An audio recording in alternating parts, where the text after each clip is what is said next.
Bruno, a gente teve PIB, né? Número importante, significativo. A gente sabe que é retrovisor, mas vamos tentar trazer uma análise dessa situação. PIB acima do seu potencial de crescimento. O mercado vê ali com uma cautela, né?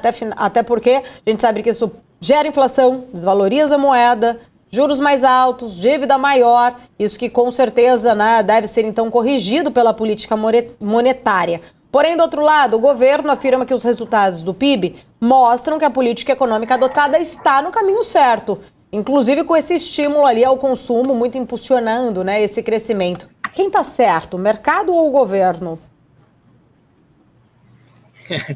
Normalmente, para não dizer sempre, o mercado está certo. E o mercado são, de novo, as forças de livre oferta e demanda. Mas vamos tentar desmistificar um pouco isso, sair do campo filosófico.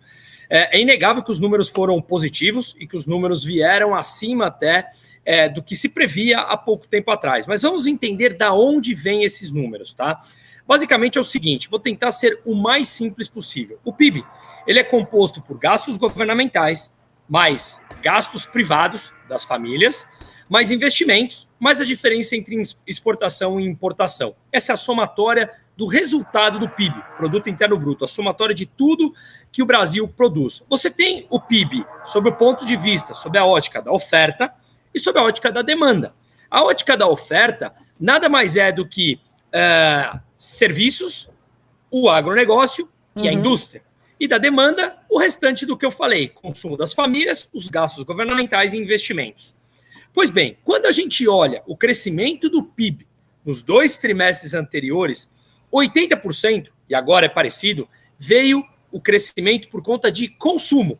Você anaboliza essas contas que eu expliquei no resultado do PIB. E da onde vem esse consumo? Basicamente, dos gastos das famílias, que são oriundos de transferências de rendas por parte do governo. E aonde está indo grande parte desse consumo? Para serviços. Só que serviços representa 60% do PIB brasileiro.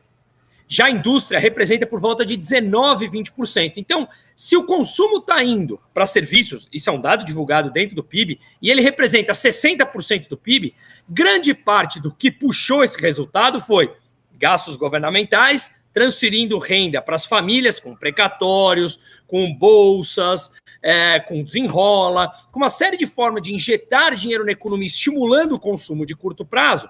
E, portanto, você tem essa transferência que estimula o consumo e grande parte em serviço, que representa 60% do PIB brasileiro. Assim, o que acontece é que o mercado de trabalho apertado, né, por conta do desemprego baixo, grande parte está sendo absorvida dessa mão de obra pelos serviços. E assim, o que a gente vê na indústria? A gente precisa importar mais do que exportar, e isso é um gasto, dinheiro que sai do Brasil. Isso também foi um resultado do PIB. As exportações caíram e as importações subiram. Tudo isso estimula o PIB no curto prazo, como a gente viu ser resultado positivo. E isso aumenta o chamado hiato do produto, ou seja, o que o PIB pode crescer e o que ele efetivamente está crescendo.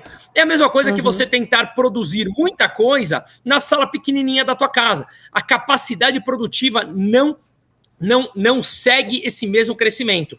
E aí, como você não consegue seguir essa mesma linha, ou seja, você está produzindo mais do que a sua capacidade, você demandaria mais mão de obra, mais produtividade, coisa que o Brasil não tem, mais indústrias ou mais investimentos como um todo, você tem um problema inflacionário. Os preços sobem porque você tem uma oferta menor do que essa demanda anabolizada. Então, veja, no curto prazo, tudo parece lindo, maravilhoso, só que não está sendo incentivado pelo aumento de produtividade. Mesmo os investimentos tendo surpreendidos, ele está ainda na casa dos 17,5% do PIB. Nos Estados Unidos é 22%, 23%. Na China, que é quase não comparável, está em 35%, 36% do PIB.